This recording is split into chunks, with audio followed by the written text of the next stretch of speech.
Surrexit Dominus Vere, Alleluia.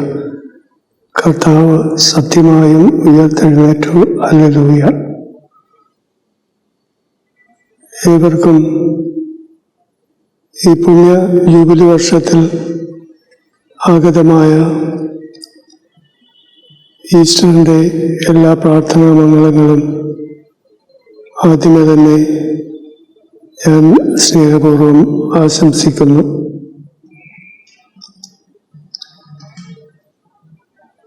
ആദിമ ക്രൈസ്തവരുടെ ഇടയിൽ നവമായി മാമോദീസ സ്വീകരിച്ചവർ അറിയപ്പെട്ടിരുന്നത് പ്രകാശിതർ എന്നാണ്.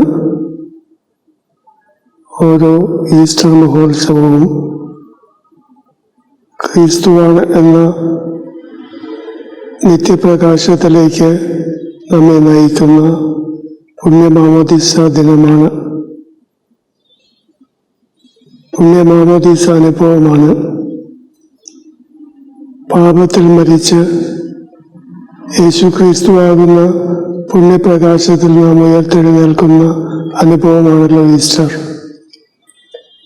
ക്രിസ്തു മരിച്ചതിന് ശേഷം പിതാവിൻ്റെ മഹത്വത്തിൽ ഉയർത്തെഴുന്നേറ്റതുപോലെ നാമും പുതിയ ജീവിതം നയിക്കേണ്ടതിനാണ് അവനോടൊത്ത് സംസ്കരിക്കപ്പെട്ടത്.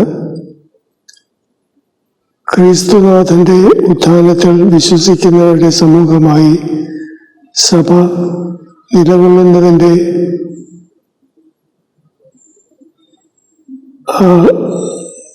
ആധാരവും മാമോദീസ സ്വീകരണമാണ്. ക്രിസ്തുവിൽ മരിക്കുകയും ക്രിസ്തുവിൽ എന്നും ജീവിക്കുകയും ചെയ്യുന്ന മാമോദീസ അനുഭവത്തിൻ്റെ നിർണായകമായ വിസ്മയകരമായ സാക്ഷ്യപ്പെടുത്തലാണ് ഈസ്റ്റർ. ഉത്ഥാനം ചെയ്ത ക്രിസ്തു മരണത്തിൻ്റെ അവസ്ഥയിൽ നിന്ന് നിത്യജീവിതത്തിൻ്റെ കൃപയിലേക്കാണ് എഴുന്നള്ളിയത്. പുനരുത്ഥാനത്തിലൂടെ ക്രിസ്തുവിൻ്റെ ശരീരം പരിശുദ്ധാത്മാവിനാൽ നിറയുകയും ചെയ്തു. മഹത്വപൂർണമായ സ്വർഗപ്രാപ്തിയിലൂടെ അവിടുന്ന് ദൈവിക ജീവനിൽ പങ്കുചേർന്നു.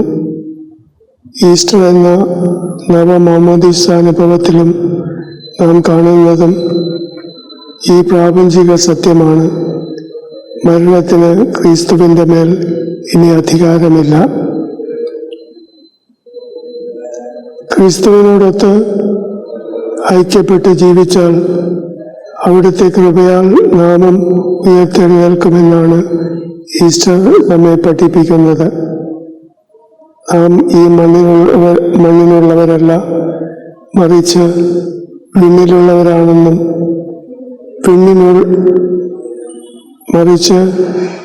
വിണ്ണിനുള്ളവരാണെന്നും ഈസ്റ്റർ നമ്മെ ഓർമ്മിപ്പിക്കുന്നു. അതിനാൽ ക്രിസ്തുവിന് യോഗ്യമായ ജീവിതം നയിച്ച് നവമാമോദീസായാൽ മുദ്രിതരായി സ്നേഹത്തിൻ്റെയും സമാധാനത്തിൻ്റെയും ക്ഷമയുടെയും വഴിയിലൂടെ നടന്ന് ഒരിക്കലും അവസാനിക്കാത്ത പ്രത്യാശയുടെ തീർത്ഥാടകരാകാൻ ഈ മഹാജൂബിലി ഈസ്റ്ററിലൂടെ ദൈവം നമ്മെ ആശീർവദിക്കട്ടെ. ഏവർക്കും ഒരിക്കൽ കൂടി ഉയർപ്പ് തിരുനാളിൻ്റെ ആശംസകൾ. കർത്താവ് സത്യമായും ഉയർത്തെഴുന്നേറ്റു, ഹല്ലേലൂയ.